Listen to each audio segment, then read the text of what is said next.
السلام عليكم ورحمة الله تعالى وبركاته، وحوش تالتة إعدادي، يا رب تكونوا بخير. إن شاء الله النهاردة موعدنا مع محافظة القليوبية 2023. السؤال الأول بيقول اختر الإجابة الصحيحة من بين الإجابات المعطاة. مجموعة أصفار الدالة د س س تربيع زائد واحد في ح هي. طيب عشان أجيب أصفار الدالة اتفقت إن بساوي د س بتساوي صفر، يعني أقول د س بتساوي صفر، يعني الدالة بتاعتي س تربيع زائد واحد يساوي صفر.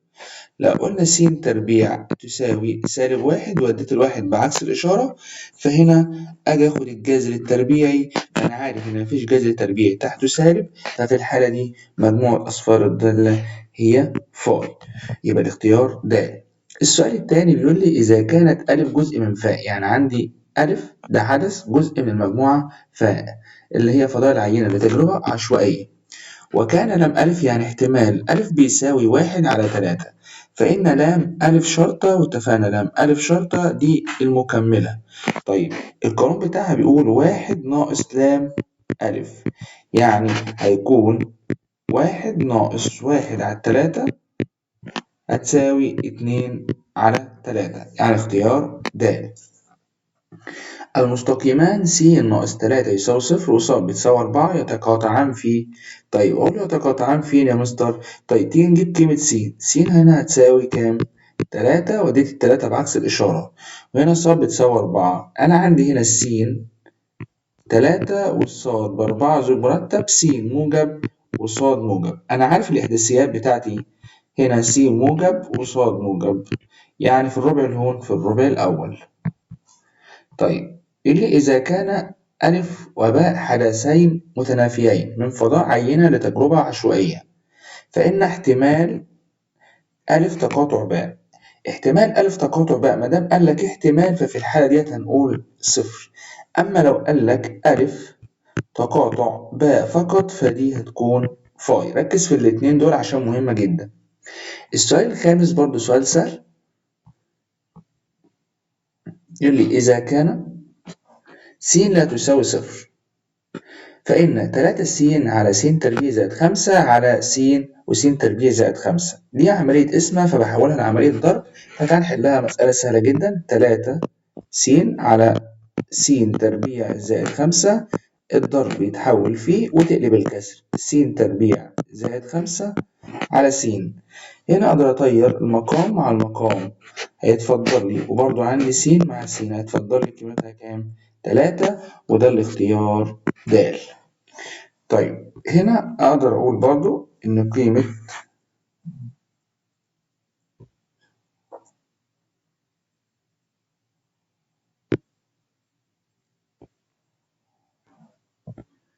السؤال التاني يا شباب، تكملة السؤال الأول.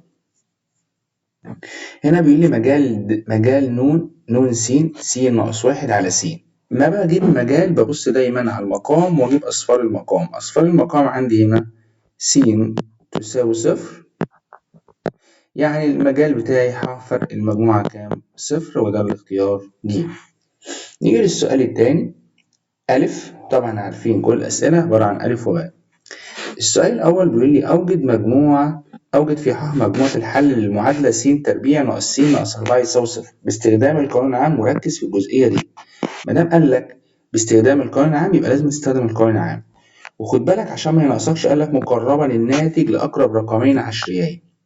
طيب أول خطوة في القانون العام، لو المعادلة بتاعتي مش مترتبة ببدأ أرتبها س تربيع س رقم يساوي صفر. من هنا أبدأ أطلع الألف تساوي واحد، والباء بسالب واحد، والجيم بسالب أربعة. أبدأ أكتب القانون، سالب باء موجب سالب جذر باء تربيع ناقص الأربعة ألف جيم على اتنين ألف. بعد كده ببدأ أعوض، أجيب س واحد وأجيب س اتنين. طبعا آلة حاسبة بتشتغل معايا في المسألة دي. سالب باء هنا سالب واحد يبقى موجب واحد، موجب جذر باء تربيع يعني سالب واحد تربيع ناقص الأربعة ألف بواحد في ج سالب أربعة على اتنين في واحد. القيمة دي واحد زائد جذر، أدي واحد تربيع بواحد ناقص 4 في 1 في -4 يبقى كده كله موجب 16 على 2، يعني هتساوي 1 زائد جذر 17 على 2. آلة حاسبة وأجيب قيمة الكلام ده، هنجيبه دلوقتي مع بعض.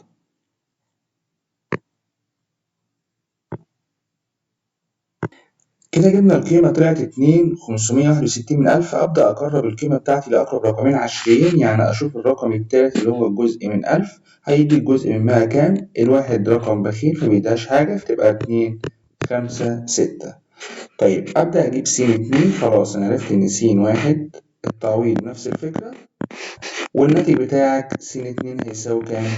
1 ناقص جذر 17 على 2. طلعت القيمة معانا هتساوي -1 5 6 1. برضو الواحد بخيل فمش هيديني السين حاجة، فأقدر أقول إن س 2 1.56 بالسالب. يعني أقدر أكتب مجموعة الحل دلوقتي م ح بتساوي 2.56 و1.56 بالسالب. كده قدرت أجيب مجموعة الحل. نشوف السؤال التاني. أوجد نون س في أبسط صورة مبينا مجال نون س. نون س بتساوي 3 س ناقص 15 على س زائد 3 في 4 س زائد 12 على 5 س ناقص 15. في العمليات الحسابية بتاعتي سواء الجمع أو الضرب أو القسمة لازم أول خطوة إن أنا أحلل بسط ومقام في كل جزئية. فلو جه حضرتك نحلل البسط والمقام كده، تعالوا نركز مع بعض. البسط فيه عامل مشترك اللي هو 3، فيتفضل لك س ناقص كام؟ ناقص 5. عملت إيه؟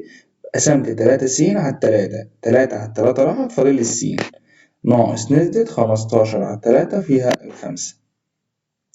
طيب في المقام مفيش حاجة مختصرة فتنزل س زائد 3. طيب في 4 س زائد 12 و5 س ناقص 15. هنا أبدأ أجيب فوق في البسط أجيب الأربعة هيتفضل لي س زائد كام؟ 3. في المقام برضو في 5 عامل مشترك هيتفضل لك س ناقص 5. كده أنا حللت. لو في أي حاجة تطير في البسط أو في المقام ما طيرهاش قبل ما أجيب المجال. خد بالك من الحتة دي لما يطلب منك مجال الجيم ح خ. الجيم دايما بتسبق مين؟ الخ. لازم أجيب مجال وبعدين أختصر. ركز في الجملة دي جيم ح خ. طيب تعال نجيب مجال. مادام طلب مجال نجيب مجال الأول. المجال حفر أصفار المقام. أصفار المقام هنا -3 وكام؟ و5. طيب كده جبت مجال حضرتك. طيب تروح تختصر لو في حاجة تختصر مع بعضيها. في عندي س زائد 3 مع س زائد 3، وعندي س ناقص 5 مع س ناقص 5. هيتفضل لي فوق 3 في 4 ب12، يبقى 12 على كام؟ على 5. ده قيمة نون س. يبقى أنا أول خطوة عملتها أخدت عامل مشترك من كله لأن ده اللي موجود معايا، وبعد كده جبت مجال. أوعى تنسى إن الاختصار الأول المجال الأول وبعدين الاختصار، فطلعت القيمة معايا الأخيرة 12 على 5. يلا بينا نشوف السؤال اللي بعده. السؤال التالت بيقول يا أبطال إذا كانت نون 1 س بتساوي س تربيع على س تكعيب ناقص س تربيع، ونون 2 س تكعيب زائد س تربيع زائد س على س أس 4 ناقص س، اثبت أن نون 1 بتساوي نون 2. تعالى ما أفكرك كده عشان أقول إن نون 1 بتساوي نون 2 لازم مجال نون 1 بتساوي مجال م 2، ونون 1 اختصار لازم تساوي نون 2. في الحالة أقدر أقول إن نون 1 بتساوي نون 2. طيب أول خطوة في المسألة طبعا ما بكتبش خطوات الحل بس أفكرك إن أنا هحلل. طيب تعال نحلل كده دي. البسط هو س تربيع زي ما هو مفيش أي مشاكل بالنسبة لي. في عندي في المقام س تكعيب ناقص س تربيع. العامل المشترك هو س تربيع هيتفضل لي س ناقص كام؟ ناقص 1. طيب من هنا نقدر نجيب مجال لو طالب مجال. المجال طبعا لازم نجيبه، دي خطوة أساسية. م 1 هتساوي ح في أصفار المقام. أصفار المقام الس تربيع بصفر وس ناقص 1 بواحد. بعد كده نختصر س تربيع مع س تربيع، ومادام البسط كله طار نحفظ الخانة بتاعته بكام؟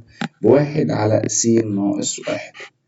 أروح زي الشاطر كده أجيب اختصار التانية ن 2 س تساوي. طيب بالبسط عندي س تكعيب زائد س تربيع زائد س، أكيد في عامل مشترك لأن التلات أطراف التلات حدود فيهم س. هناخد س اللي هي أصغر حاجة، اتفضل لي س تربيع زائد س زائد 1. في المقام في س أس 4 ناقص س، فناخد س عامل مشترك، هيتفضل لي س تكعيب ناقص 1. طيب لو حبيت أجيب مجال لازم نبسط المسألة خالص، تعال نبسطها في كمان خطوة. أدي س. طيب الجزء اللي هو التربيع ده مش هيتحلل لأنه ده اللي بيطلع من المقدار س تكعيب ناقص 1. طيب هنا أبدأ أنزله زي ما هو س تربيع زائد س زائد 1. في المقام س والمقدار فرق مكعبين بيتحضر قوس صغير وقوس كبير. طيب الس تكعيب باخد جذرها س ناقص 1. بعد كده بربع الس تربيع واربع الواحد بالموجب واضرب س في 1 بس والإشارة بتاعته عكس إشارة ده، يبقى في الحالة ده هيكون موجب س. أقدر بعد كده أجيب المجال 2، فهو ح فرق كام؟ أصفار المقام. أصفار المقام 0 وكام؟ و1، والقوس الكبير اللي بيطلع من فرق مكعبين أو مجموع مكعبين ملوش تحليل بالنسبة لي، فالأصفار بتاعته فاي. كده قدرت أجيب مجال ده وقدرت أجيب مجال ده. طيب تعالى كده نبروزهم مع بعض أهو. أروح أختصر ن التانية، فأنا عندي إن ده س تربيع ده هيروح مع س تربيع ده، والسين هتروح مع السين، فإذا البسط كله طار، فيتفضل لي ن 2 س تساوي 1 على س ناقص 1. لو حضرتك خدت بالك إن الاختصار برضه هو بما إن م 1 أقدر أقول دلوقتي بقى م 1 مجال 1 بتساوي مجال 2، يبقى إذا ن 1 تساوي ن 2، ولازم الشرطين يتحققوا عشان أقدر أقول إن ن 1 تساوي ن 2. السؤال اللي بعده بيقول لي حل في ح المعادلتين 2 س ناقص ص بتساوي 4 وس زائد ص بتساوي 5. طبعا عارفين عندنا طريقتين بنحل بيهم، ممكن أحل بطريقة الحذف وممكن أحل بطريقة التعويض. ونحل طريقة الحذف أسهل بكتير، طبعا بنحط المعادلتين تحت بعض وبنشوف إحنا هنضرب في إيه عشان نطير أحد المتغيرين. لو لاحظت إن هنا في 2 س ناقص ص بتساوي 4 المعادلة مترتبة، وس زائد ص بتساوي 5 برضه المعادلة مترتبة.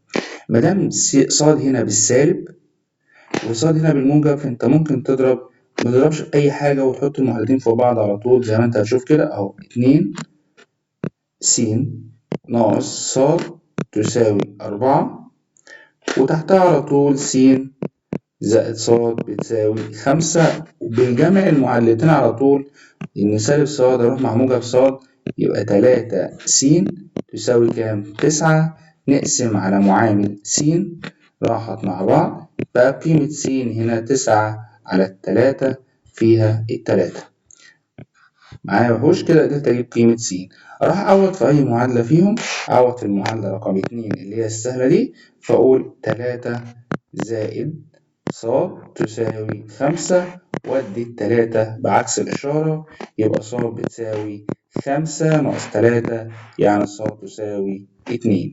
كده قدرت أجيب قيمة س وقدرت أجيب قيمة ص، فأقدر أكتب مجموعة الحل هي 3 و2، وما تنساش داخل أقواس أزواج مرتبة. نيجي للسؤال الرابع، اختصر لأبسط صورة مبينة للمجال. خد بالك كلمة مبين المجال دي عشان بس إيه متروحش بعيد عنك. طيب يقول لك ن س بتساوي س تربيع زائد س زائد 1 على س تركيب ناقص 1 ناقص س تربيع زائد س على س تربيع ناقص 1. بداية كده لما باجي أحل العمليات على الكسور هنا سواء طرح أو جمع زي ما اتفقنا من شوية، لازم أول خطوة بالنسبة لي أحلل البسط وأحلل المقام.